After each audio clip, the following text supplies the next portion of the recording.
Shalom. Puji Tuhan. Dari sana langsung ke sini. Belok kiri bukan kanan. Tema malam ini layak dan berkenan. Mari kita buka. Nah, saya hanya diberi waktu 30 menit. Jadi tidak banyak ya. Sebenarnya mau tambah sih. Kalau boleh setengah jam, boleh ya? Boleh ya? Ayo, karena hanya setengah jam, kita buka ayat terakhir. Langsung ayat terakhir. Kolose pasal 1 ayat 9 sampai 10. Enak toh? Langsung ayat terakhir. Kita baca bersama ya. Judulnya apa tadi? Layak dan berkenan.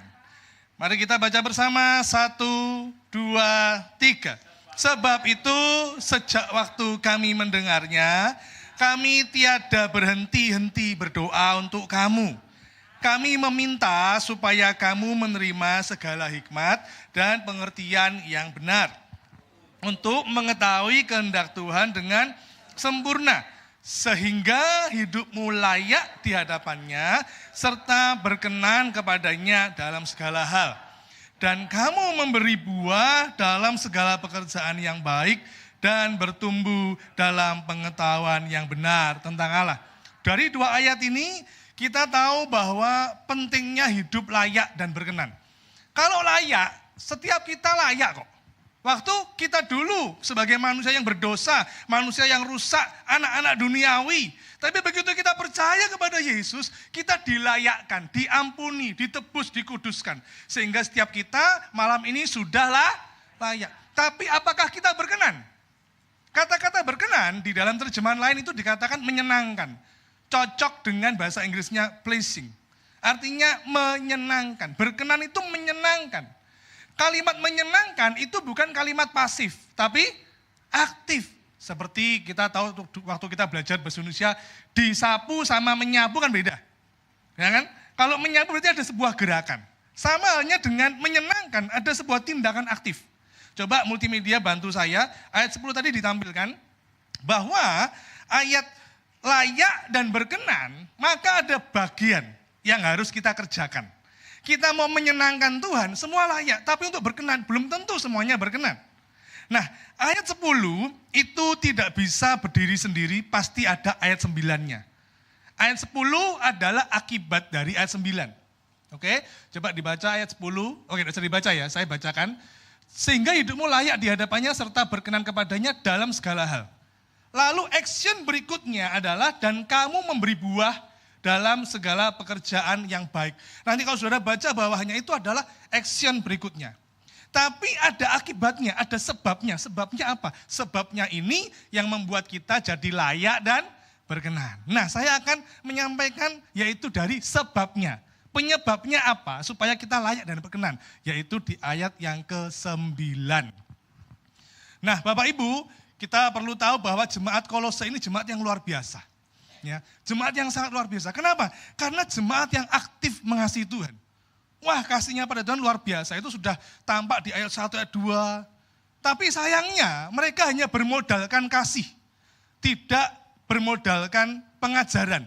Tidak bermodalkan dasar-dasar Alkitab. Yang penting mengasihi, yang mengasihi dan mengasihi. Nah, Bapak Ibu, kasih tanpa pengetahuan, kasih tanpa pemahaman yang benar bisa menjadi bodoh dan mudah ditipu. Betul atau betul? Saya mau tanya coba, siapa di sini yang karena orang baik sekali? Aduh, aku tuh mau ngasih sekali. Siapa yang pernah ditipu orang? Ya kan? Gara-gara apa? Modalnya apa? Baik. Punya kasih, tapi ya kurang paham, nggak mengerti sehingga ditipu orang. Jemaat Kolose modalnya hanya kasih tanpa pemahaman. Kasih tanpa pengetahuan membuat orang jadi bodoh dan mudah ditipu. Sebaliknya, pengetahuan tanpa kasih menjadikan seseorang itu sombong dan sesat. Yang setuju katakan amin. Nah, jadi kasih dan pengetahuan itu sama-sama penting. Ya, sama halnya kita ya, para orang tua kalau anak-anak sudah mulai kuliah, terutama anak perempuan gitu ya, kita kan deg-degan ya, wah aku ini punya menantu kayak apa kan gitu kan. Nah kalau nggak pinter milih menantu, bahaya ya. Kita harus tahu, kita mengerti istilahnya apa itu? Bibit, bebet, bobot. 4B ya? 4. Bibit, bebet, bobot, Bible. Harus cinta Tuhan ya. Karena kalau orang sudah kasmaran, kalau cinta sudah melekat, tai kucing rasa coklat. Kalau cinta sudah bersemi, tali sepatu rasa supermi. Kan gitu. Oke, saya masuk di inti khotbah saya. Ada beberapa hal, yaitu 3 hal, supaya kita layak dan berkenan. Yang haus mendengar firman Tuhan katakan amin. Yang pertama, ya, dikatakan di ayat 9 aja, enggak kemana-mana. Kan tadi saya sudah bilang ayat terakhir.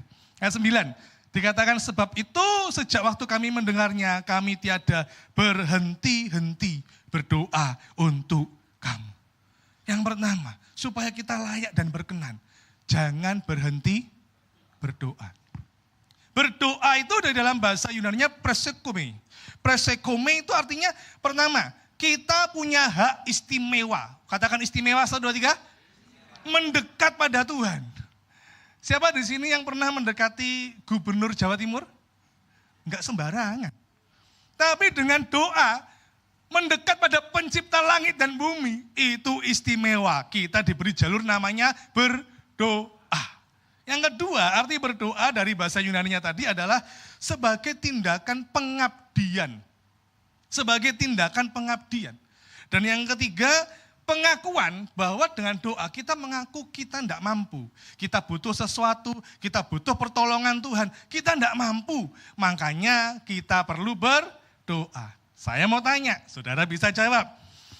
Kapan kita berdoa? Tadi pagi, oh iya Pak, saya sehari 3 kali Pak. Doa mau makan, pagi, makan siang, makan sore. Kapan kita berdoa? Waktu ada masalah gitu ya. Itu pertanyaan pertama. Pertanyaan kedua, lebih menjerumus lagi. Kapan kita sungguh-sungguh berdoa? Beda loh itu. Tahu bedanya gimana? Saya kasih ilustrasi begini. Siapa yang di sini saya percaya pasti ada yang bisa nyetir mobil ya. Ya, coba pertama kali kita belajar mobil, terus kita sudah mau nyetir di jalan raya. Doa enggak? Wah, Tuhan Yesus tolong lindungi aku, Tuhan bebaskan aku dari segala pencobaan, hindarkan aku dari kecelakaan, luputkan aku dari nyenggol orang dan sebagainya. Wah kita doa, bahkan mungkin sampai 30 menit, saya disetir, enggak melaku-melakui, tetap doa. Tapi coba bayangkan 5 tahun berikutnya sudah ahli nyetir, doanya masih sama enggak? Saya pun saudaraku ya, saya ditanya anak saya. Jadi kalau khotbah kan sudah bertahun-tahun khotbah, masih ndredeg enggak? Secara manusia, ndredeg secara manusia. Tapi saya punya jalur khusus, yaitu doa. Jadi setiap kali saya mau berkhotbah, saya tidak hanya menyiapkan bahannya, tapi juga berdoa. Mau zaman dulu waktu pertama kali saya khotbah, belasan tahun yang lalu maupun sampai sekarang pun sebelum berkhotbah saya berdoa. Bahkan saya beritahu jujur ini ya, dalam khotbah pun saya pernah khotbah saya gagal. Kok ya? Tahu kenapa? Kenapa khotbah saya gagal? Karena saya mengandalkan manusia, saya mengandalkan ini saya. S1, STH, MTH, saya jujur ini. Terus saya nyiapkan bahannya. Wah, siapkan bahannya, terus saya kasih di multimedia, nanti ya tayang ini, ada videonya, ada klipnya, bla bla bla. Wah, saya setting demikian rupa. Sampai saya lupa yang namanya berdoa. Apa yang terjadi? Multimedianya hang, error, saudara. Saya enggak bawa ini saya, enggak bawa bahan saya. Terus tambah lagi, listriknya mati. Langsung saya gitu ya. Dan saat itu judulnya khotbahnya jadi Kita di dalam berdoa harus rasa yakin bahwa kita ini mau menyenangkan Tuhan. Amin. Ada sebuah kalimat dalam bahasa Jawa menuliskan begini saudaraku ya. Ojo rumongso iso nanging kudu iso rumongso. Saya ulang ya. Ojo rumongso iso nanging kudu iso rumongso. Artinya begini, jangan merasa bisa. Oh saya berkeluarga bisa, saya kerja dapat cuan bisa, saya pelayanan bisa. Oh jangan, tapi kita harus bisa merasa apa? Merasa bahwa kita butuh Tuhan. Amin. Pertanyaannya, bagaimana dengan api doa kita? Masih menyala atau sudah redup? Bagaimana dengan api doa kita hari-hari ini? Yuk, saya punya 3J. Yaitu yang pertama, J pertama, jangan menunda doa. Katakan jangan menunda doa, 1, 2, 3. Yang kedua, jangan berhenti berdoa, 1, 2, 3. Yang ketiga, jangan ragu berdoa. 1, 2, 3. Hafal ya? Kita baca sama-sama. 1, 2, 3. Jangan menunda doa, jangan berhenti berdoa, jangan ragu berdoa. 1, 2, 3. Sekarang saya lebih mantep gitu ya, suaranya sing keras gitu ya. 1, 2, 3. Jangan berhenti berdoa, jangan ragu berdoa. Haleluya. Nah saudara dikasih Tuhan, sebelum saya masuk di poin kedua, tahu enggak bedanya Daniel sama kita? Daniel itu loh, Daniel, Sadrak, Mesak, Abednego. Dia ini kan masuk gua singa, gitu kan. Tahu enggak bedanya Daniel sama kita? Setelah ini saya masuk poin kedua. Enggak tahu bedanya. Bedanya gini, Daniel itu tekun berdoa baru masuk gua singa. Bedanya dengan kita masuk gua singa dulu baru tekun berdoa. Ya itu jadi perenungan ya. Jangan sampai kita tidak menjadi seperti Daniel. Masuk gua singa dulu, baru kita berdoa, Tuhan tolong aku, bla bla bla. Yang kedua, kalau pertama tadi layak dan berkenan kita berdoa ya. Yang kedua, menerima pengajaran. Tetap di ayat ke-9 dikatakan demikian. Kami meminta supaya kamu menerima. Kata menerima di situ dalam bahasa Indonesia plero, artinya dipenuhi. Menerima apa? Segala hikmat dan pengertian yang benar. Kata hikmat itu di dalam bahasa Yunaninya Sophia. Ada sih namanya Sophia? Zaman dulu kan ada lagu ya. Sophia gitu ya. Atau mungkin anak-anak tahu ya. Pengertian itu di dalam bahasa Yunaninya sunesis, artinya knowledge, pengetahuan. Jadi sebagai umat Tuhan, kita layak dan berkenan kalau kita mau menerima pengajaran. Masalahnya hari-hari ini banyak orang yang hanya mencari ajaran yang menyenangkan. Ajaran sehat enggak mau. Saya pernah menjumpai di sebuah persekutuan doa, pengkhotbahnya dipilih yang suka bernubuat.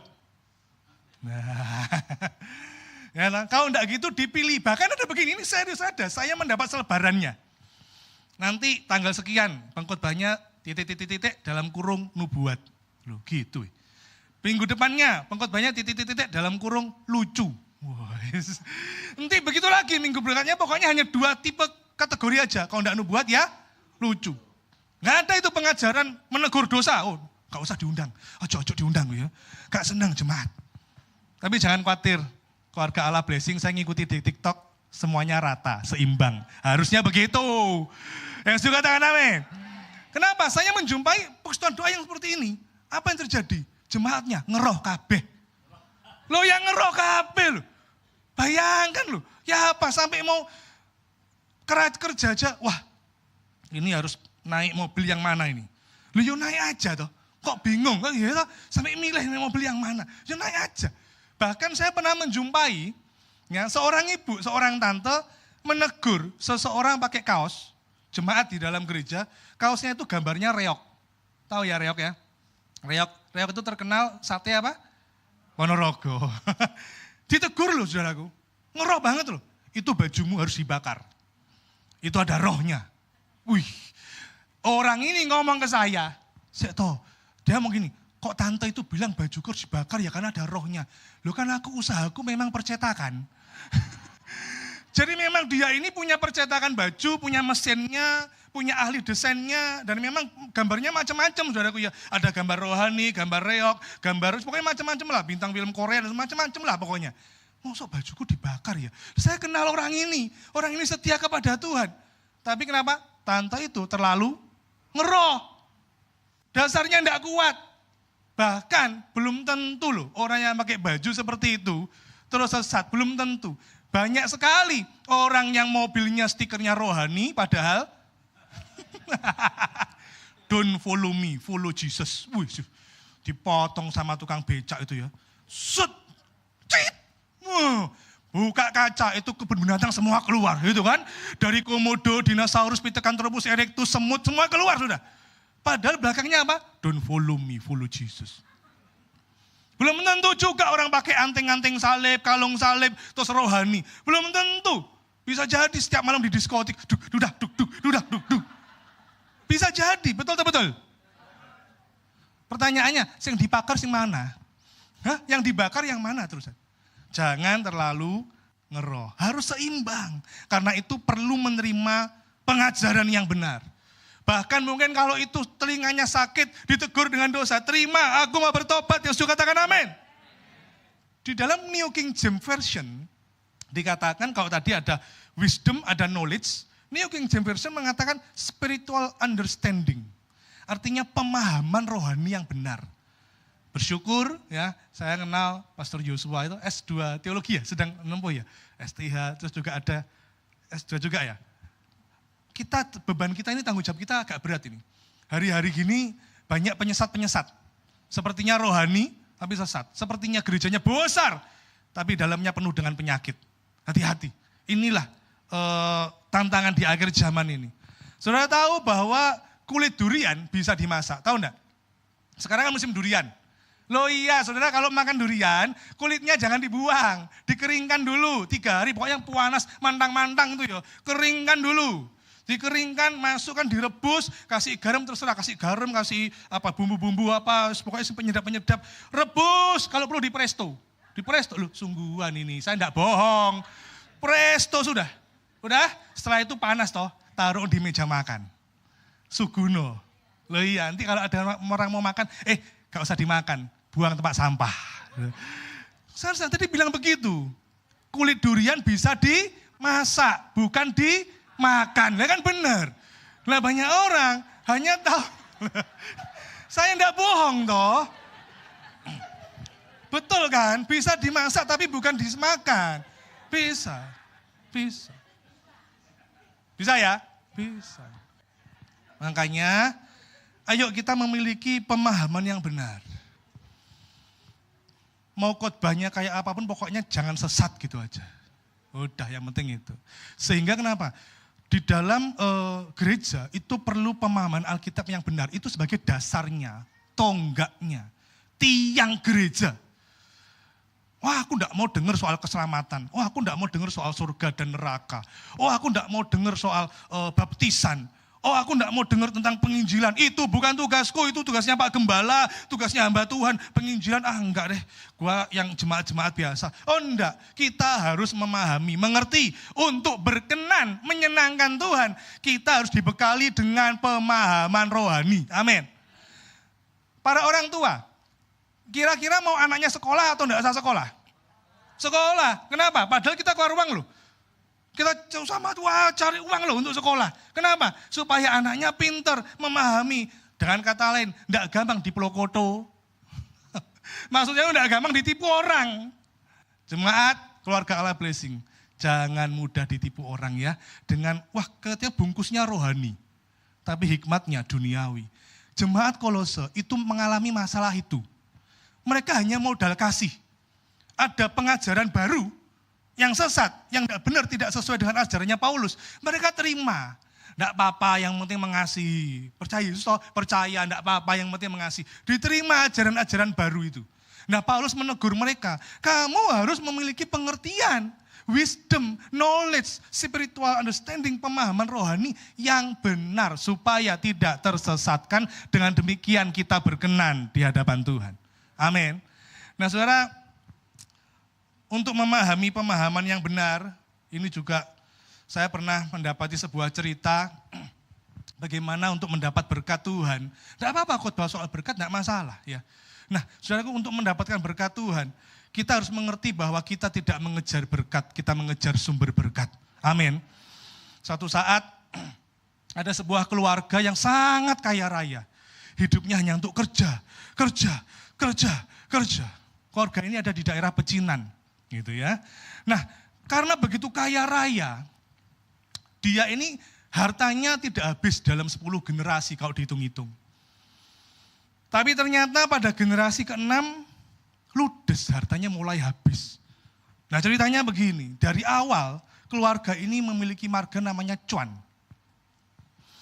Gitu ya. Nah, yang pertama, nenek moyangnya namanya adalah Cuan Cetiau. Lah iya ya toh. Nama anaknya Cuan Cemban. Punya anak lagi namanya Cuan Cejing. Nah, Cuan Cejing punya anak namanya Cuan Cepek. Itu generasi keempat. Nah, Cuan Cepek punya anak perempuan namanya Cuan Cetun. Tidak punya anak laki-laki. Wah, tidak mendidik anak dengan benar, milih menantu sembarangan. Punya marganya Bu. Wes ini. Dari situlah mulai malapetaka datang. Cuan Cetun nikah dengan keluarga Bu. Nama anaknya jadi Bo Cuan, Bo Kek, Bo Wat, Bo Kang Tao, Bo Cheng Li, dan Bo Chai Si. Wes, habis keturunannya apa? Hartanya Cuan Cetiau nanti habis. Punya cucu lagi, bawahnya cicit-cicitnya. Waduh, namanya Bolu, Bo Chai, Bo Ciak, Bo Pangsai, Bo Pak, Bonyok. Wih, sudah. Habis semua. Ya. Ini cerita ini diceritakan oleh cicitnya, generasi terakhir namanya Bohong. Gitu. Kenapa? Karena hanya kerja terus. Tidak diberi pemahaman yang benar.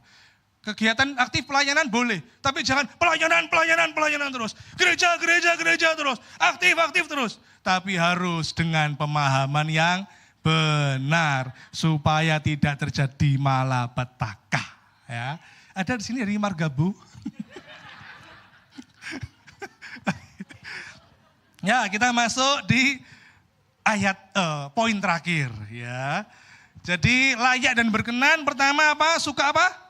Berdoa. Ingat 3J. Loh, belum 30 menit loh. 3J apa tadi? 1, 2, 3. Jangan. Nah, mantap. Yang kedua apa tadi? Menerima pengajaran. Pengajaran yang benar, menerima firman Tuhan. Yang ketiga, Kolose 1 ayat 9.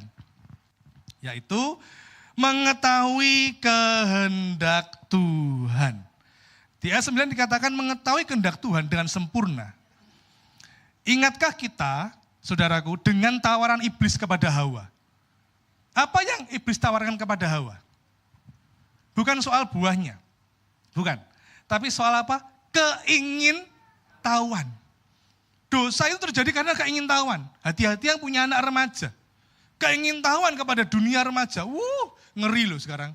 Keingintahuan, narkoba bagaimana, free sex bagaimana, pornografi bagaimana. Keingintahuan itu semuanya, saudaraku.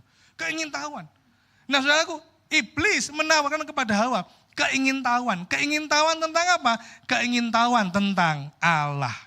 Tidak usah ditayangin ya, Kejadian 3:5. Dikatakan begini, tetapi Allah mengetahui bahwa pada waktu kamu memakannya, matamu akan terbuka dan kamu akan menjadi seperti Allah. Tahu tentang yang baik dan yang jahat. Iblis menawarkan pengetahuan tentang Allah, tapi pengetahuan yang palsu. Kita harus mengerti kehendak Tuhan. Mengapa? Karena itu membawa kita kepada kesempurnaan. Katakan sempurna, 1, 2, 3. Coba balik di ayat utama, Kolose 1 ayat 9. Dikatakan untuk mengetahui kehendak Tuhan dengan sempurna. Jadi Paulus mau bilang kepada jemaat Kolose, kamu itu jangan hanya kasih tok. Kamu harus juga berdoa, menerima pemahaman rohani yang benar, terus kamu harus sempurna, mengerti kehendak Tuhan. Sempurna apa? Supaya apa? Kita ini dipimpin terus. Ada sebuah tindakan menuju kepada kesempurnaan. Sehingga kita pernah dengar ada lagu, ku mau sepertimu Yesus disempurnakan selalu. Ada sebuah proses, kita mengalami kesempurnaan, hari tambah hari harus tambah sempurna. Nah tadi saya sudah menyebutkan ayat terakhir ya. Sekarang ini ada ayat maha terakhir. Ayo kita buka dalam Kolose pasal 1 ayat 28. Kenapa ini penting? Tentang kesempurnaan. Kolose 1 ayat 28. Ya. Bukan hanya mengetahui kehendak Tuhan, tapi ada sebuah action. Kolose 1 ayat 28, kita baca bersama, 1, 2, 3. Dialah yang kami beritakan, apabila tiap-tiap orang kami nasihati dan tiap-tiap orang kami ajari dalam segala hikmat untuk tiap-tiap orang kepada kata-kata untuk memimpin berarti kan ada sebuah tindakan. Ada sebuah langkah yang harus dikerjakan. Langkah kemana? Melangkah kepada kesempurnaan. Lah sempurna itu apa? Saya ulang.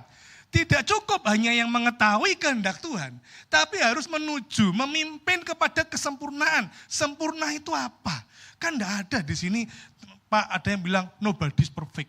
Enggak ada yang sempurna. Tapi kalau memang enggak ada yang sempurna, kenapa Alkitab bilang dipimpin pada kesempurnaan? Berarti kita bisa sempurna.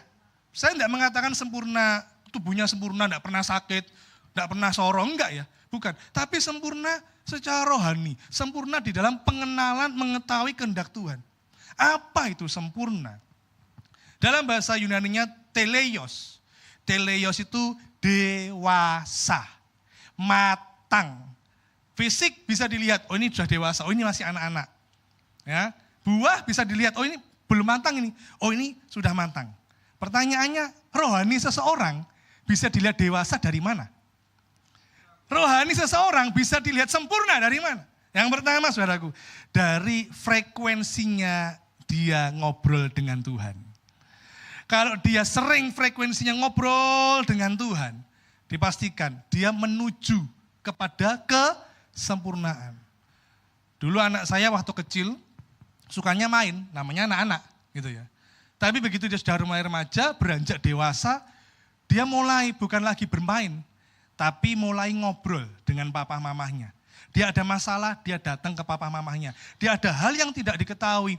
Dunia menawarkan hal yang aneh-aneh, dia tidak mengerti. Waktu itu sempat anak saya waktu remaja, dia bertanya untuk hal-hal yang gak ngerti. Tanya kepada saya, tanya kepada maminya. Agak malu-malu, tapi dia tanya, itu sesuatu yang lebih bagus. Frekuensi ngobrolnya lebih sering. Itu menunjukkan kedewasaan rohani seseorang. Pertanyaannya apakah setiap hari kita ngobrol dengan Tuhan? Makanya Paulus memberi sebuah teladan. Di awal tadi, Paulus bilang gini, kami tiada henti-henti berdoa. Dia memberikan teladan. Ini loh, aku ini tidak henti-henti berdoa untuk kamu. Kamu juga harus tidak henti-henti berdoa. Ngobrol dengan Tuhan. Yang kedua, kesempurnaan rohani seseorang dilihat saat ada masalah. Cara menyelesaikan masalah, mengandalkan manusia, mengandalkan hikmatnya, atau cari Tuhan, atau bersandar kepada Tuhan. Ini saudara bisa jawab sendiri. Bagaimana waktu kita ada masalah, kita mau cari siapa? Kadang gini ya, oh saya hidup saya tenang. Kenapa? Uang saya banyak. Wah ini untuk menampar ini. Uang saya banyak, tenang, hati-hati loh. Saat kita tidak menempatkan Tuhan sebagai sumber perlindungan, kita menempatkan uang, kita menempatkan kenalan kita menempatkan banyak hal yang bukan Tuhan. Berarti kita sebenarnya sudah menjauh dari Tuhan. Bukan sempurna. Yang kedua, orang yang sempurna secara rohani, dia tahu cara menyelesaikan masalah, selalu mendekat pada Tuhan. Mencari pertolongan yang benar. Ingat, Tuhan akan datang, dia akan menjemput mempelainya. Mana ada mempelai anak-anak? Nah ada, mempelai itu pasti dewasa. Ada wanita lemah gemulai, ada pria gagah perkasa. Kalau mau jadi mempelai harus bertumbuh dewasa. Amin. Bilang pada sebelahmu, bertumbuh dewasa. Ojo ngalem. Ada tuh di gereja itu, enggak diperhatikan gembalanya ngamuk. Loh iya loh, enggak diperhatikan hamba Tuhan di gereja. Ngamuk saudaraku ya. Ngamuk pokoknya. Walah. Saudara, ayo kita tambah dewasa. Amin. Jadi ada 3 hal yang membuat kita layak dan berkenan. Yang pertama apa? Berdoa. Suka berdoa. Yang kedua, menerima pengajaran. Harus pemahaman firman Tuhan. Mau itu mengenakan telinga, enggak mengenakan telinga, terima. Ya kalau ditegur ya bertobat. Yang ketiga apa? Mengetahui kehendak Tuhan. Bukan hanya mengetahui, tapi memimpin kepada kesempurnaan. Saya akan tutup dengan satu kisah, saudaraku. Ada seorang bernama Lance Armstrong. Ya, Lance Armstrong ini seorang atlet pesepeda. Ya, pesepeda yang luar biasa. Dia terkenal bukan hanya pesepedanya, dia mengikuti Tour de France, tapi kehidupannya sebelumnya itu dia menderita kanker. Ada yang mengatakan kanker prostat stadium lanjut, sudah parah, sudah menyebar kemana-mana. Tapi Lance Armstrong berjuang gigih, tidak menyerah. Dengan singkat cerita, sembuh dari kanker itu. Sembuh luar biasa, jadi inspirasi dunia, saudara. Lalu dia mengikuti balapan sepeda, namanya Tour de France. Mendapatkan gelar juara. Bukan hanya tahun pertama, tahun kedua. 7 tahun berturut-turut juara Tour de France. Sudah sembuh dari kanker, perjuangannya yang luar biasa. Waduh, jadi inspirasi orang-orang.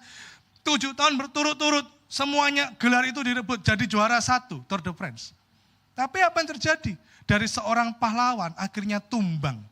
Kenapa? Mengejar kesuksesan, mengejar keberhasilan. Ternyata ada yang curiga, bagaimana orang yang baru sembuh kanker, kok sudah ikut balapan Tour de France, yang ratusan bahkan ribuan kilometer bersepeda.